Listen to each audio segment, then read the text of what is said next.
Hamburg, Germany is just the latest city to be racked internationally by violent left-wing protests.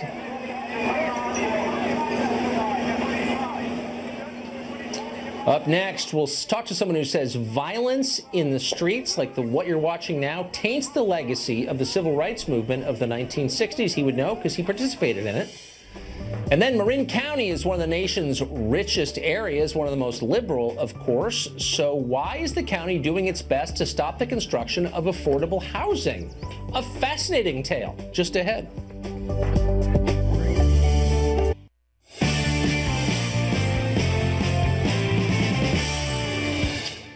Well, Marin County, California is one of the richest places in the United States, maybe the world. It's pretty nice if you haven't been there. Sean Penn lives there. It's got a per capita income of more than $90,000. It's also one of the most liberal enclaves you'll ever find. 77% of its residents voted for Hillary last fall.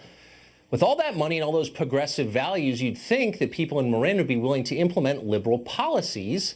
And most of the time they are, as long as those policies don't inconvenience them personally. Consider affordable housing and residential diversity. Those are two cornerstones of progressive dogma, as you know. In California, subsidized housing is required everywhere, but Marin doesn't want it.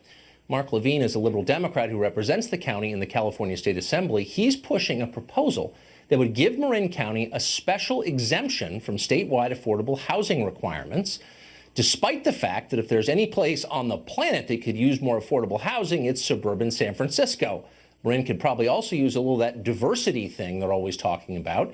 As of the last census, the county was less than 3% black, which is what liberals call segregated. There's no doubt that if you ask local residents, they'd have excellent reasons for why Marin County shouldn't have to follow the same rules as everybody else in the state of California. They'll say they need to preserve the county's charm or its historic character, or they'll vaguely note that housing projects bring crime problems and maybe hurt the schools. Keep in mind, they're definitely not racist or anything. They're not afraid of diversity. It's not like they voted for Donald Trump or something. And actually, to be completely honest, we believe them. They probably aren't racist. Most Americans aren't. But when you vote for the policies of enforced diversity for everyone else, when you tell the rest of America they're bigots for not wanting a housing project next door or Somali refugees flooding into their kids' schools, you probably ought to follow the same rules yourself. But of course they don't, because they never do. Well, the second day of the G20 summit in Hamburg, Germany saw even more violent protests, which injured almost 200 police officers.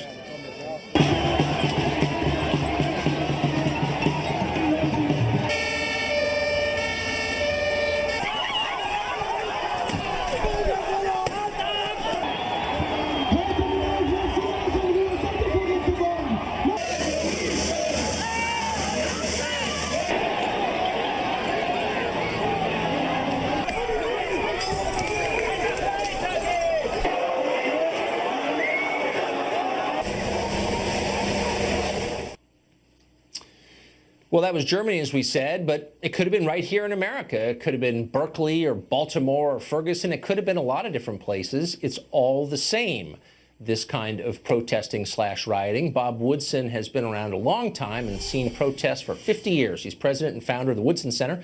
He's the author of The Triumphs of Joseph. He says today's violent rioters are distorting earlier protest movements. Mr. Woodson, thanks a lot for coming on tonight. Glad to be here, Sean. Thank you. I'm sorry? No, go ahead.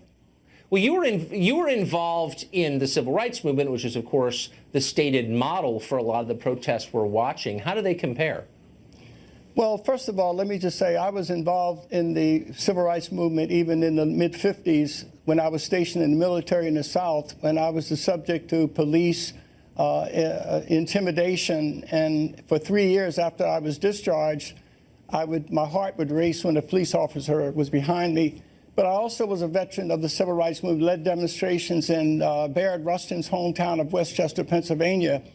But I realized that what has happened over the past few years is that the civil rights movement has morphed into a race grievance industry. And it's also it is hypocritical in that they are using race to justify the generation of inequity. When we demonstrated in the 60s, we did so for the purposes of pursuing inclusion. We didn't demonstrate so we could have separate graduation ceremonies. We also demonstrated to change the climate. We were peaceful. We sought the support of the police. We also were disciplined. We made certain that we had the proper role models, such as Rosa Parks, someone of good character.